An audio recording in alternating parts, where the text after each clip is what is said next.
መጻጻአሁሙን ብድምቀት ይሁን መጽይሁም አቀባበላውን ብድምቀት ይነሩ ተካይድት ኮንፈረንስ ብስለት ብዝተመሎ ህዝባዊ ሓላፍነትኩም ከምታ ተመሪጽኩም አዝመጻሁም ንኹሉ ርኢኹም ኢኹም ንኹሉ ብዘምህር መንገዲ እቲ ኮንፈረንስ ዕወት ብዝምሆነ መንገዲ እዩ ተዛዚሙ ዘሎ ዕወትነቱ ብዙሕ መንገዲ ገልጾ ንኽእልና ተመራርጻውን የርአና ኣሎ ወላ እኳ ውሱናት በብዘቡ ዝተወከልኩም ሓሳብኩም ተገለጽኩም ግን ካብ ኩሉ ዘባታት ዝሰማዕናዮ ዝተረዳእናዮ እቲ ህዝቢ ኣቦትኡ ጥራሕ ኣይኮነን ህዝቢ ትግራይ ንመሰሉ ንመንነቱ ንኽብሩ ክሳብ ክንደይናይ ብጽንዓት ደው ከም ዘለ ኣመስኪርኩም ንኹልና እውን ኣምሂርኩምና ኢኹም ከም ብሓድሽ እዞም ኣብቲ ደምዳመ ኣዋጅ እውን ይገልጽዎ ነይሮም እዮም ብተደጋጋሚ ይግለጽ እዩ ነዚ ህዝቢ እዚ እቶም ቀዳሞት መራሕትና ብተደጋጋሚ ተንስዋ እናበሉ ይገልጽዎ ነይሮም እዮም ብተግባር ተሰዊኦም እዮም ዝድገም ዝስለስ የለን ነዚ ህዝቢ እዚ ካብቲ ዘለዎ ጸገም ካብቲ ዘለዎ ወጽዓ ምውጻእ ጥራሕ እንተይኮነስ ናብቲ ዝግብኦ ዝለዓለ ቦታ ንምብጻሕ ልዕሊ መስዋዕቲ እውን ተዝህሉ ማለት እዩ ልዕሊ መስዋዕቲ እውን ዝኽፈል ተዝህሉ ከፊልካ ኣብታ ክበጽሓ ዝግብኦ ቦታ ክብጻሕ ክግበር ከም ዘለዎ ብዘርኢ መንገዲ ኢኹም ኣርኢኹምና ብጣዕሚ ኢና ንኾርዕ ብጣዕሚ ድማ ንሕበን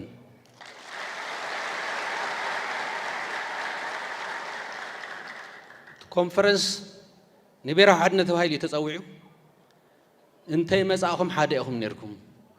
እንታይ መጻእኹም ሓድነትኩም ኣብ ገዛኹም እናሃለኹም ግን ድማ ብመድረኽ ክረአ ንንመዓልትና እውን ክንመኻኸር ይህን ምሂን ክንበሃል ብኣግባብ እውን ክውሰኑ ዝግብኦም ከም ትሕዚ መወዳእታ ዝተገለጸ ሓሳብና ጠሚርና ኣብ ሓደ ኣዳራሽ ተኣኪብና ክንሕልፍ ስለ ዘለና እንተዘይኮይኑ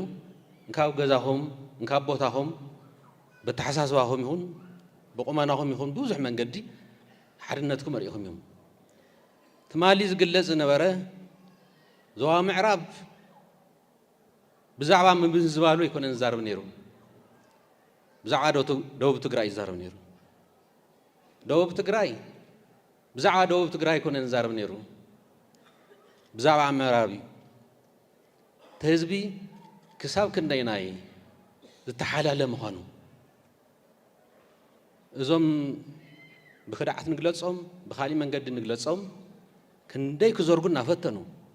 ዘይሰርሕዎ ስራሕ የለን እዛ ትግራይ ብኸባቢ ክትብተን ናብቲ ናይ ቀደም ናይ መሳፍንቲ ሕድሕድ ኩናት ንምስጋር ዘይተፈንቀለ እምኒ የለን ብሚድያ ድዩ ከምቲ ዝበልኩም እዩ ኣብ ውሽጢ ትግራይ ይሃሉ ኣብ ደገ ይሃሉ ኣብ ጅቡእ ይሓዙት ሚድያ እንታይ ዘይተሰርሐሎ ህዝቢ ግን ንሪኦ ኣለና ማለት ክሳብ ክንደይ ናይ ዝተሓለለ ምዃኑ ኣካል ጉዱ ካብ ደቡብ ዝመፀ ኣለኹ ንምዕራብ ክስለፍ የሉ ዝጎደለና ናይ መሉልና ጥራሕ ኣይኮነን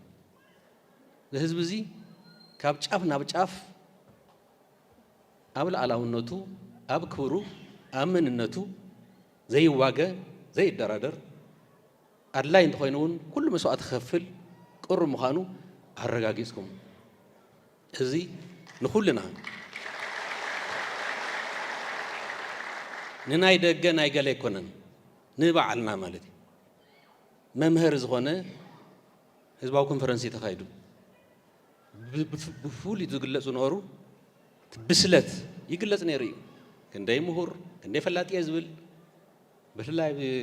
ኣብዚ ግዜያዊ ምሕዳር ክሳብ ቀረባ ዝነበረ ዝህዝቢ ካብ ፖለቲካ ንምርሓቕ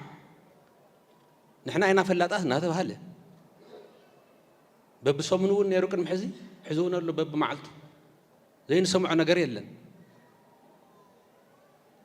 ህዝቢ ትግራይ ካብ ፖለቲካ ንምርሓቕ ዘይተጻዕረ የለን እቶም ዋና ወረርትና እውን ዝገብርዎ ኣብ ውሽጥና እውን ኮይኖም ማለት እዩ ኣብዛ ክልተ መዓልቲ ዝረኣናየን ተጸሚቖን ዓመት ክልተ ዓመት ዝተዘርበ ብምንታይ ኢና ክነወዳድሮ ብምንታይ ኢና ክነነጻጽሮ እዚ ህዝቢ እዚ ኣብቲ ብሔራዊ ኣጀንዳታት ናይ ትግራይ እንታይ ዓይነት ብስለት ከም ዘለዎ ፕሮፌሰር ምዃነ የድልዮ ዶክተር ምዃነ የድልዮ አንተ ወይኑ ይግለጽ ነይሩ ባህላዊ እናተባህለ ዝግለጹ ማለት እዩ تا مسرت تاسور أبزي أزلا أو حزبي أزلا تحكي أبزي أزلا توقنا أبزي أزلا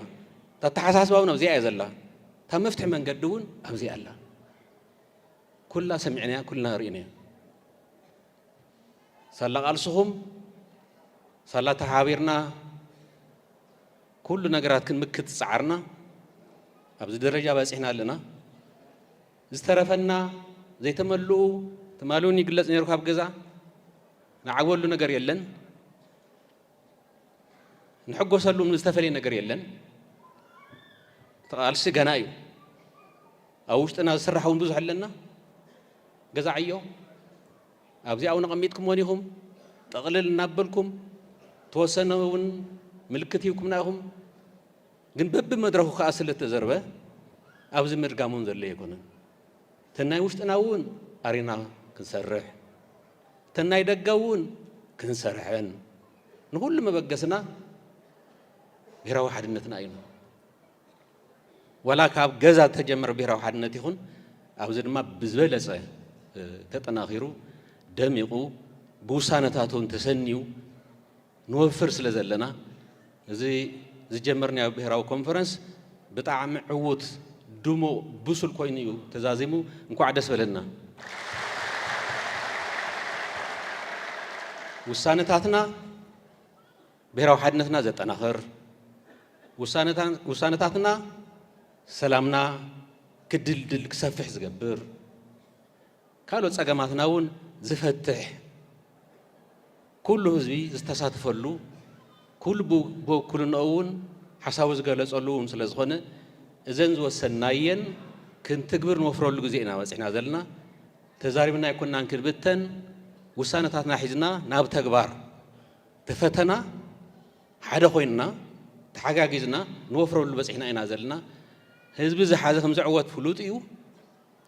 زين وسناين بمولئن ناترغاغفنا نمشرشان كم نبصحن